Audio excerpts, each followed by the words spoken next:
Hello. Travel of history channel में आपका स्वागत है। और रोज की तरह आज हम एक नए टॉपिक पर आपसे चर्चा करेंगे। आप जानते हैं कि हम रोज एक विशेष टॉपिक पर चर्चा करते हैं और उसी के अंतर्गत आज हम मीराबाई जी के बारे में चर्चा करेंगे। सामान्य रूप से मीराबाई जी को हम श्री कृष्ण जी के एक उपासिका के रूप में ही मानते हैं। मीराबाई जी के जीवन के बारे में हम लोगों को ज्यादा कोई जानकारी नहीं मिलती है, क्योंकि मीरा जी के जीवन से संबंधित कोई विश्वसनीय अथवा ऐतिहासिक दस्तावेज उपलब्ध नहीं मिलते हैं।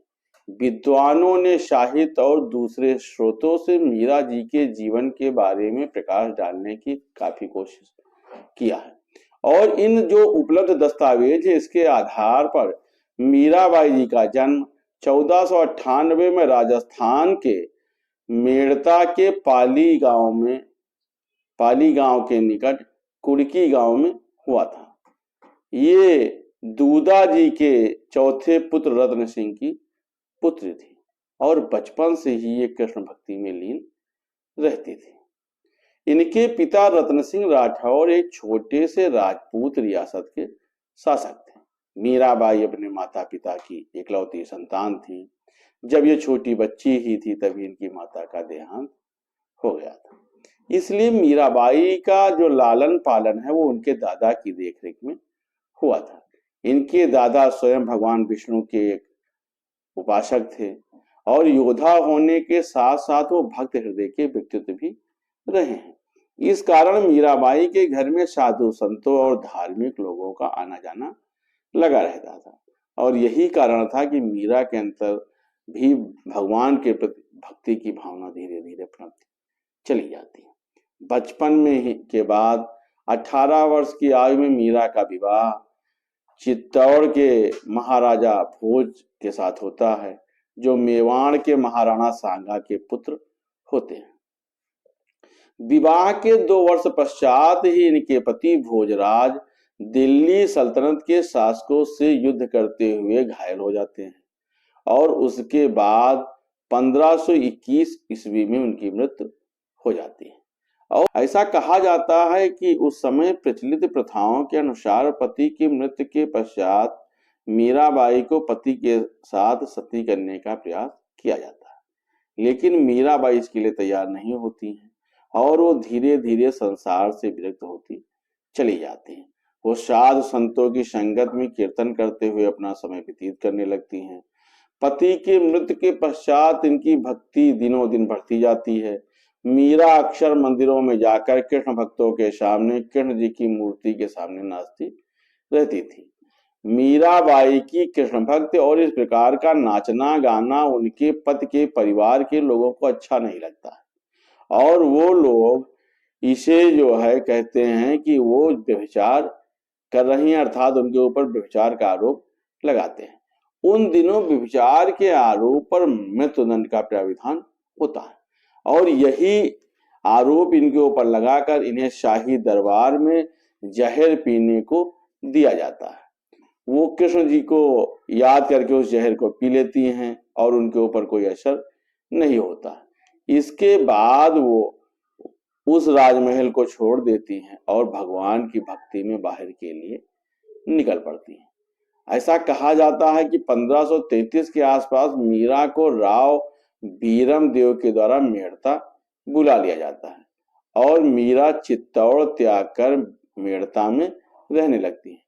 उसी समय 1534 में गुजरात के बहादुर शाह के द्वारा चित्तौड़ पर कब्जा किया जाता है और इस युद्ध में चित्तौड़ के शासक विक्रमादित्य मारे जाते हैं। सैकड़ों महिलाओं के द्वारा जौहर किया जाता है। इसके पश्चात सन 1538 में जोधपुर के शासक राव मालदेव के द्वारा मेड़ता पर अधिकार किया जाता है, जिसके बाद बीरम देव भागकर अजमेर में शरण लेते हैं। उसी समय मीराबाई भी मेड़ता छोड़ करके ब्रज में आकर के रहने लगती है। काफी समय तक वो वृंदावन में निवास करने के पश्चात 1546 में वो द्वारिका चली जाती है। अब मीराबाई जी के बारे में अगर हम देखते हैं तो इन सभी परिस्थितियों के बीच मीराबाई जी का जीवन संघर्ष में बीतता रहता है। और इसी समय इन्हीं परिस्थितियों के बीच में मीरा जी का रहस्यवाद और भक्ति की निर्गुण मिश्रित सगुण पद्धति सर्वमान्य बनी रहती है।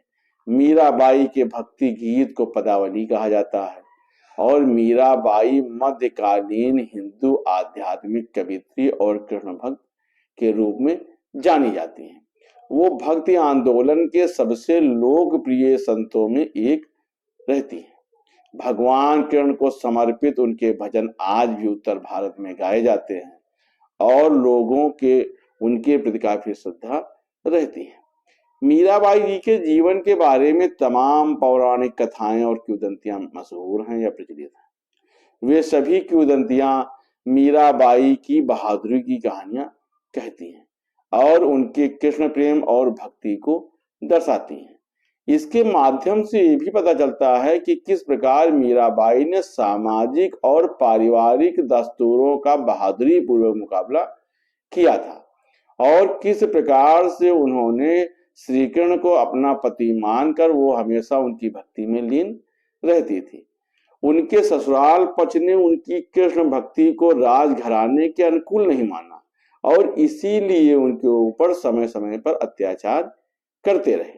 भारतीय परंपरा के अनुसार भगवान कृष्ण के गुणगान में लिखी हजारों भक्तिपरक जो कविताएं हैं उनका संबंध मीराबाई से जोड़ा जाता है और मीराबाई जी द्वारा रचित भजन को जो रचित काव्य है उसको भजन कहते हैं, जो कि उत्तर भारत में आज भी काफी लोकप्रिय माने जाते हैं।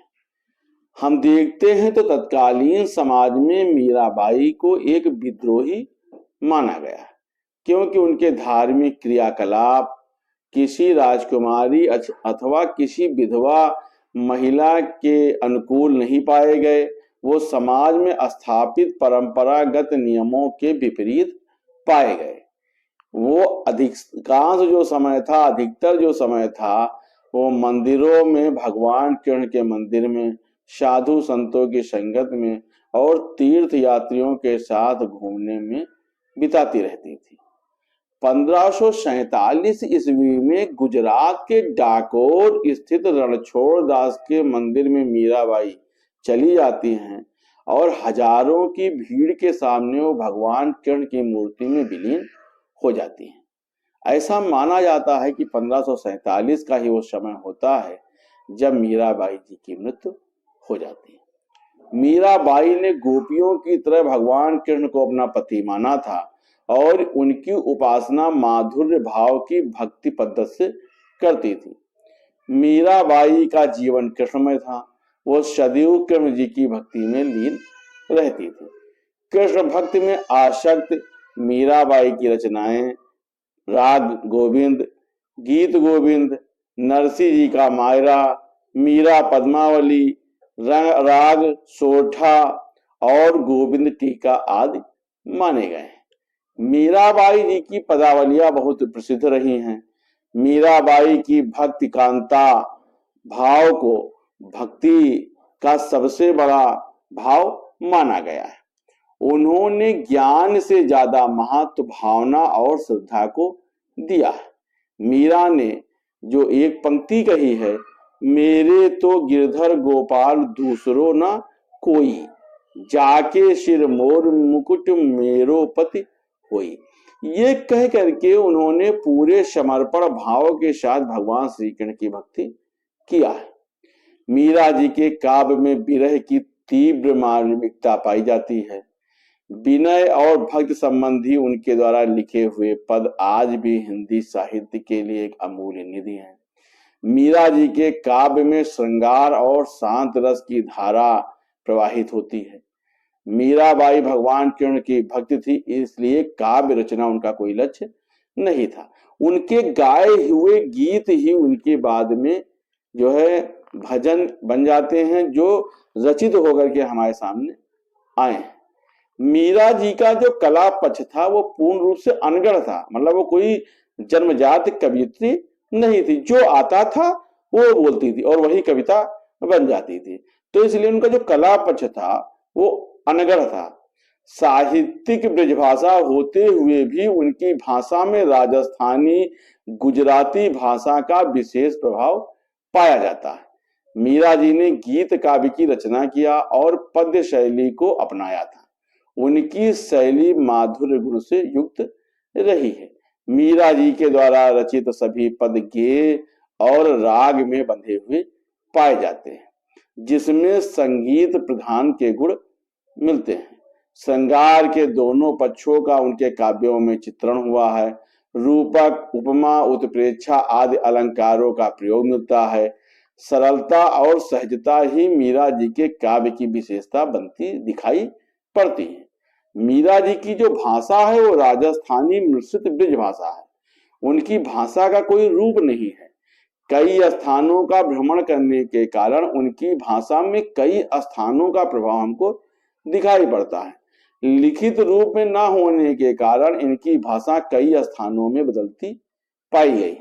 आज जिस रूप में मीरा के पद प्राप्त होते हैं, उनकी भाषा बहुत सरल और सुबोध दिखाई पड़ती है। मीरा जी की शैली प्रसाद गुण युक्त है। उनकी कविता का अर्थ सुनते ही समझ में आ जाने वाली बात हम लोगों को दिखाई पड़ती है। जो उन्होंने कहा वो हमको सीधे समझ में आ जाता है। इसी कारण मीरा जी का काव्य काफी लोकप्रिय रहा है। मीराबाई भक्तकाल की कृष्ण भक्ति धारा की श्रेष्ठ कवित्री मानी गई है।